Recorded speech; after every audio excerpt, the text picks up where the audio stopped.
বনের পাশেই ছোট এক গ্রাম মিলনচর।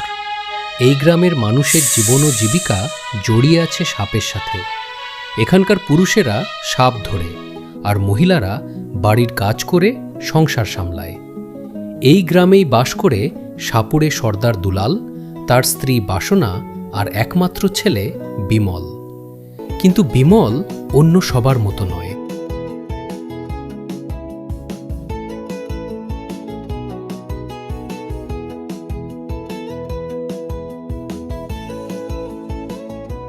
কই গো, তোমার রাজপুত্র কি এখনো ঘুমোচ্ছে? সূর্য মাথার ওপর উঠে গেল। আর বলো না, ছেলেটা রাত জেগে কি সব বই পড়ে আর ভাবে। ও তো সাপ ধরতে যেতেই চায় না।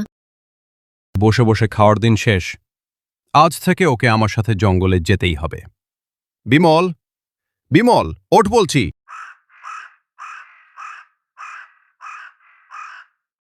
বাবা, এত সকালে কেন ডাকছ? একটু শান্তিতে ঘুমাতেও দিবে না? তোর বাপ কি রাজা সাহেব যে তোকে সারা জীবন বসিয়ে খাওয়াবে? আজ থেকে তুই আমার সাথে সাপ ধরতে যাবি, এটাই আমাদের বংশের নিয়ম।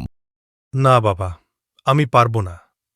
নিরীহ প্রাণীদের বন্দি করে রাখা, তাদের বিষদাঁত ভেঙে দেওয়া, এসব আমি সহ্য করতে পারি না। প্রকৃতিতে তাদেরও স্বাধীনভাবে বাঁচার অধিকার আছে। অনেক নীতি কথা শুনে ফেলেছি। আজ যদি তুই না যাস তবে তোর আর তোর মায়ের ভাত বন্ধ, মনে রাখিস। বাবা বিমল, তোর বাবার শরীরটাও ভালো না। ওর কথা শোন বাবা, একটু সাহায্য করো।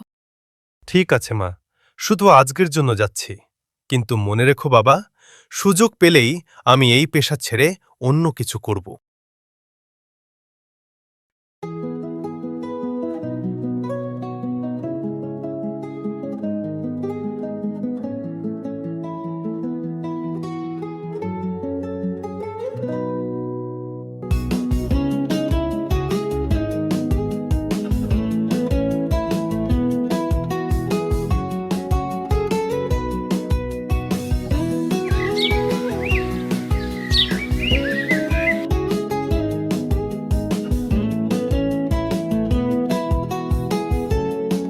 এই যে সর্দার, আজ দেখছি ছেলেকেও নিয়ে এসেছেন।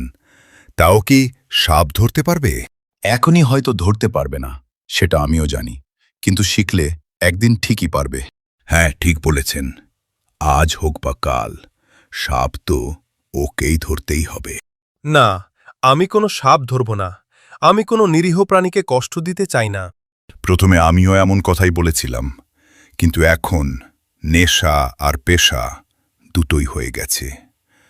চলুন সর্দার, আজ একটু বেশি জঙ্গলের ভেতরে যাই, তাহলে বেশি সাপ ধরতে পারবো।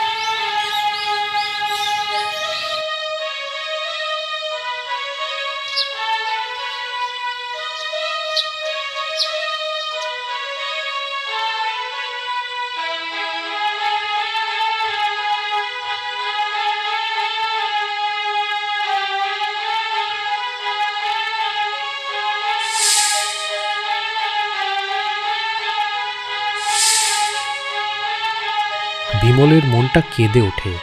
সে দেখে কিভাবে সাপগুলোকে জোর করে বস্তাবন্দি করা হচ্ছে।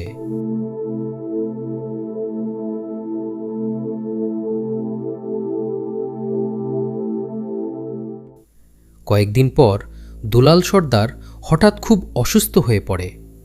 ঘরে খাবার নেই, ওষুধের টাকা নেই। বিমল রে, তোর বাবা তো বিছানায়। বাড়িতে জমানো সাপগুলো বিক্রি করে দিয়েছি, এখন কি হবে? তুই অন্তত আজ একবার যা বাবা। মা, আমার হাত কাঁপে সাপ ধরতে গেলে, কিন্তু তোমাদের কষ্ট সইতে পারছি না। আমি যাচ্ছি।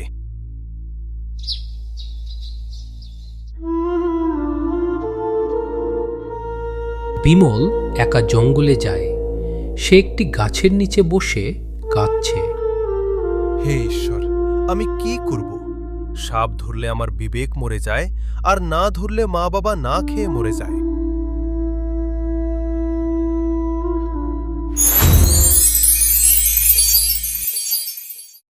তুমি কাঁদছ কেন হে যুবক? তুমি তো সাপুরে, তোমার হাতে তো জাল আর বাঁশি থাকার কথা। আপনি কে? আর এখানে একা কি করছেন? আমি এই বনের সাপের রানী, নাগিনী মায়া। আমি তোমার সব কথা শুনেছি। তোমার মনে সাপেদের প্রতি যে মায়া আছে তা আমি আগে কখনো দেখিনি। নাগিনী রানী, আমি নিরুপায়।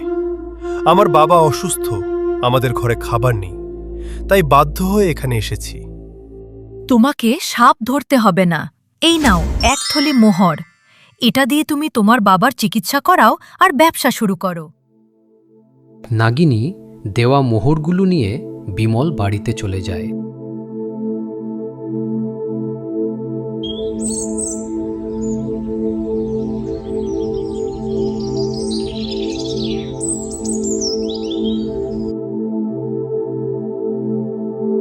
গ্রামে বিমলের উন্নতি দেখে অন্য সাপুড়েরা হিংসা করতে শুরু করে। বিমল তো কোনো বাড়িতে কাজ করে না, আবার জঙ্গলে সাপ ধরতেও যায় না। তাহলে সে এত টাকা পায় কোথায় থেকে? আমাদের অবশ্যই এই বিষয়টা জানা দরকার।